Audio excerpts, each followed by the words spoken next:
Okay, so it's Monday, Labor Day, September 4th.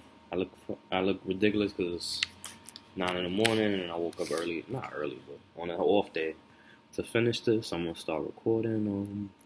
There's a Kyo Throwaway Fantasy Football Year One Draft recap.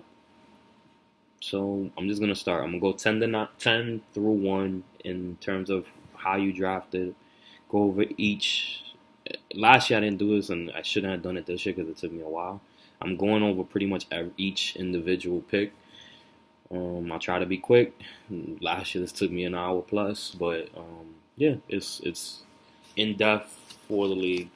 If you got any beef, oh, and then at the end I did I ranked who I thought had the best draft from first to worst. Yeah, and whatever. Give me your feedback afterwards. So the first person I'm gonna review is Gabriel. I'm not done with you, Roman. Team, I'm not done with you, Roman. First pick was all right. So first pick, 10th pick was Jordy Nelson. I don't like him. Um, the beef I have with your draft, and especially because I just finished it, it's fresh. First round, I try to stay away from dudes that I'm concerned about their health. And Jordy Nelson is 31, 32. I should have wrote it down. He's old, right? And oh yeah, I'm ageist. That's gonna be clear in the video. But Jordy Nelson, let me just make sure how old he is.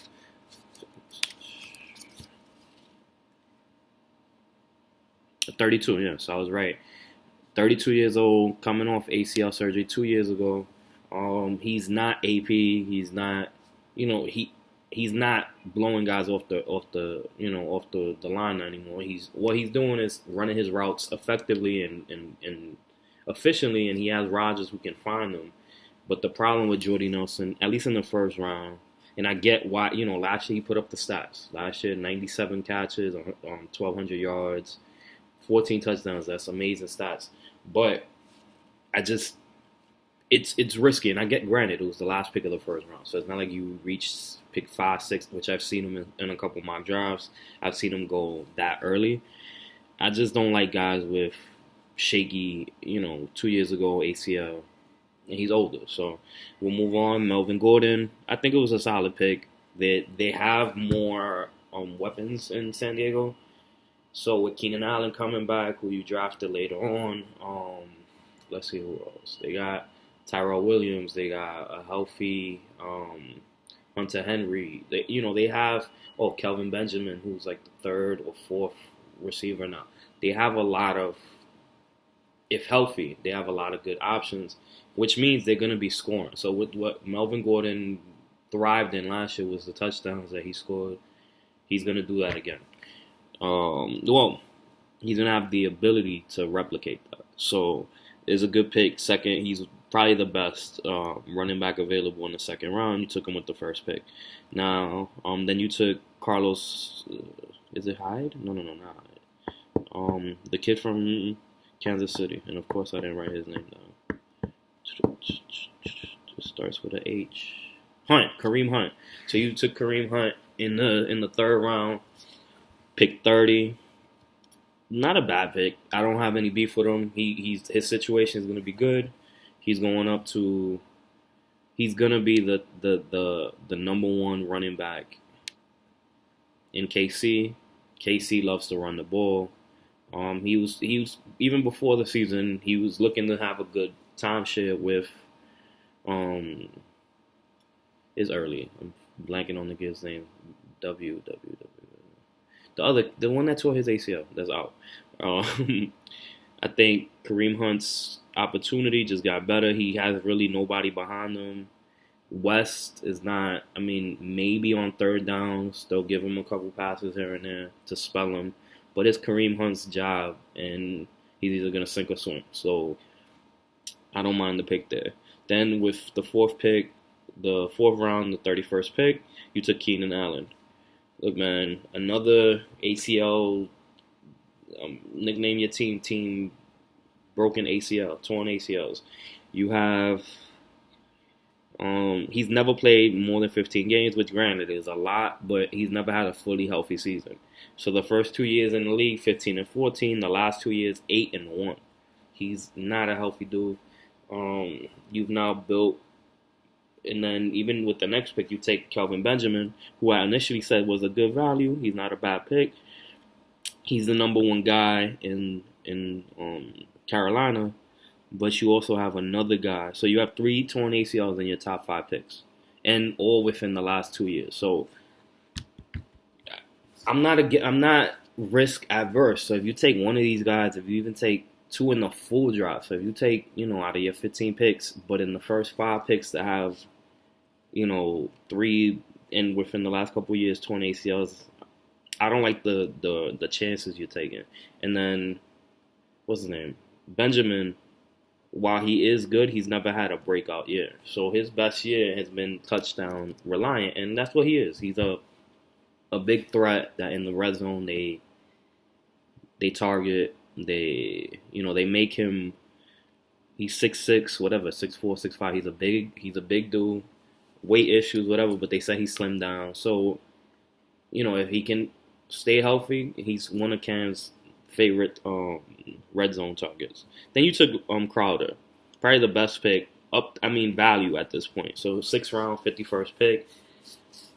In Washington, it's why I like Terrell Pryor, and I'll get to whoever took Pryor. I have it in the notes, but I think they lost Garcon, they lost Jackson. There's a lot of receptions and targets to be spread around in that team. So you're gonna have amazing. There's a lot of upside, and you can almost say his floor is last year, which was a good year. So if he just replicates what he did last year, you're happy with him as the 6th pick, and he's basically your 4th wide receiver, your flex. So if last year's his floor, you have a amazing upside with this pick. I think the other thing is then you took Abdullah. So they're gonna try to give him a lot of touches in the Lions. So this was also a solid pick. You went your number 2 running back. He's improving. He was hurt last year as well. Only played 1 or 2 games last year. So excuse me. So you have a lot of injury concerns, but he is the starter here. And with the 70th pick to get a starting quality running back that's gonna get a bulk. Well, not a bulk, because he's going to share the passing downs with Riddick, but he's going to get first and second down work, and he's going to be they want to give him over 200 touches. That's everything that they talked about since June, since training camps in June and May, and everything since the draft, is that they want to give Abdullah the majority of the runs, which means on a good offense with them trying to pull back on Stafford, because last year when they were good, they started running the ball. So last year, the last 6 or 7 games of the year, Stafford's numbers went down, but they started winning. So, he went from chucking it 40, 50 times a game to he was a game manager towards the end, and that's how they started winning.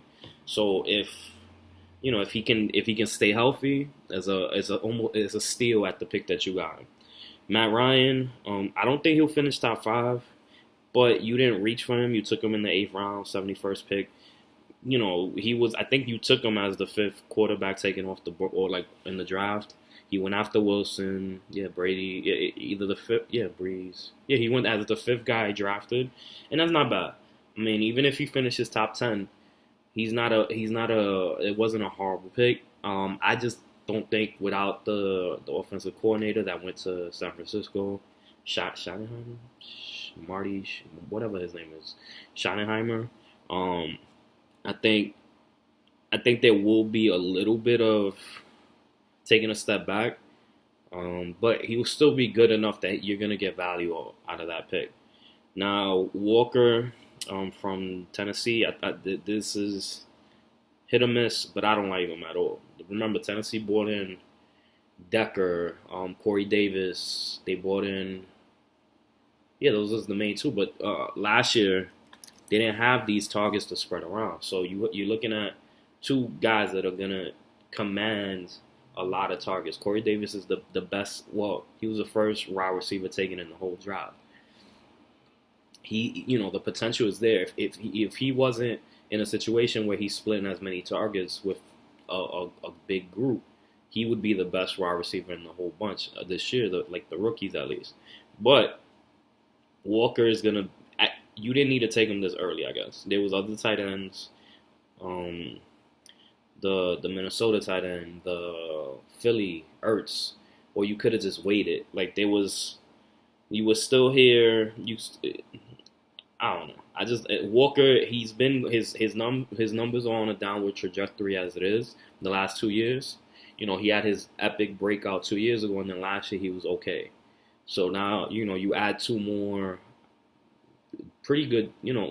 Decker is a touchdown machine when he's playing, and then Corey Davis the unknown, but he comes in pretty much as the first or second option on that offense.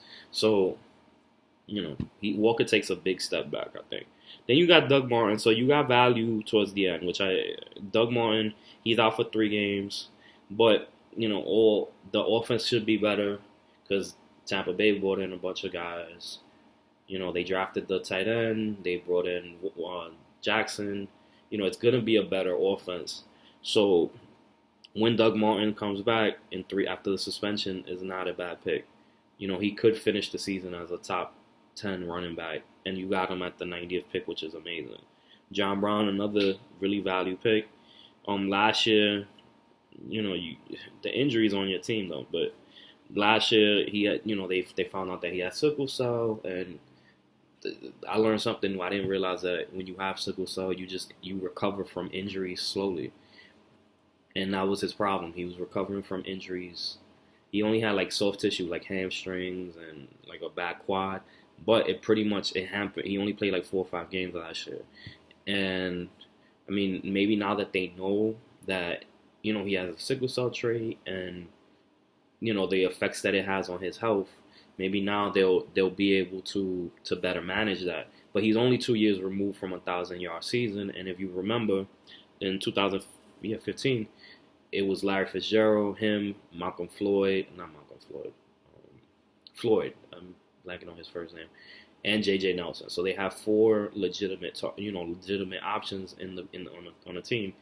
Larry got his 1,000. John Brown got his 1,000. The other 2 finished like 900 and like 700 yards. So they spread the ball around a lot. So for him to get 1,000 yards that season is pretty impressive.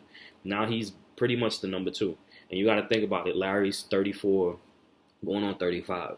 How long is Larry going to be able to bring in 100 catches a year? Over 1,000. John Brown is the guy that they need to step up. He's the number 2 option on that team. So to get him at 110,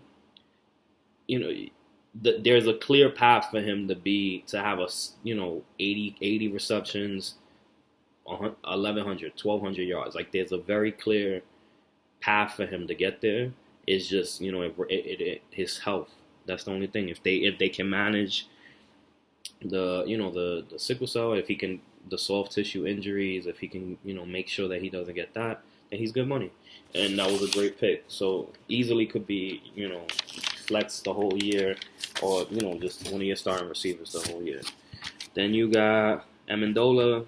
I wrote decent. I really don't have any feedback on Amendola. I think he's also another injury concern that is what's hampered him, even as far back as when he was on the Rams before he came to the Patriots. And he's like he's Julian Edelman part 2, except he doesn't stay healthy. So with Edelman going down, Cooks, Hogan, Amendola, they all get bumps to their value.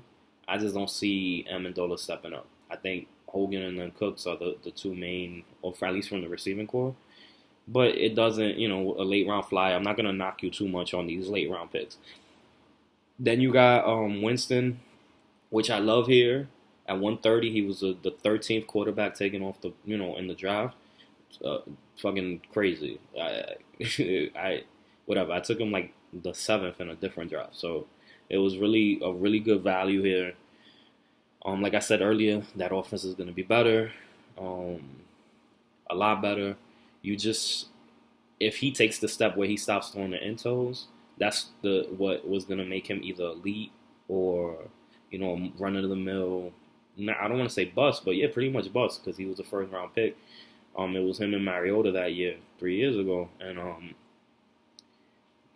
he needs to just stop the intos. He has the weapons around him. Deshaun Jackson, he likes to air the ball out. He throws the deep pass really well. I think having that type of weapon is going to help Evans even because Evans won't be able to be double and triple team now. He'll have more fair, coverage.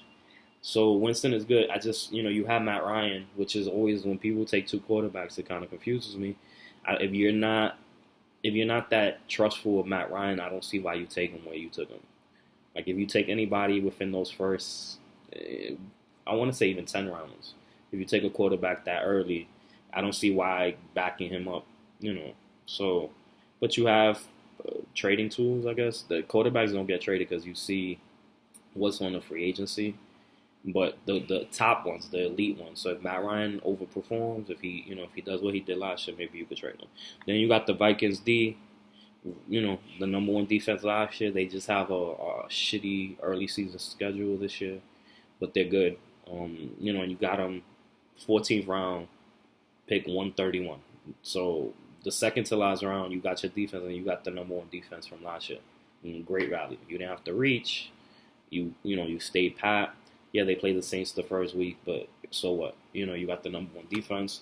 If they get an intel or they get a couple sacks, you'll be all right that first week. Then you got a kicker. I don't even know what kicker you got, but you got him in the last round again. I'm very proud of you. You're probably the only one that did this like that. So yeah, I think you had a good draft. Your injuries worry me, and that's pretty much the only reason. That's the only knock on your team. I'll go to where I ranked you later on, but you had a formidable draft. Your steals, Crowder, Amendola, and John Brown, and Winston. Winston was a really, you had value. I don't think you reached for any one player, which was good. Like you had a plan. I don't know. Well, it seemed like you had a plan. You take the best player available, or the best player on your queue that you believed in, which was good, man. So yeah, it was a very responsible draft, and I see you in the mix for the playoffs the entire time. Just as of right now, just off the draft is where just because of all the injuries and whatnot.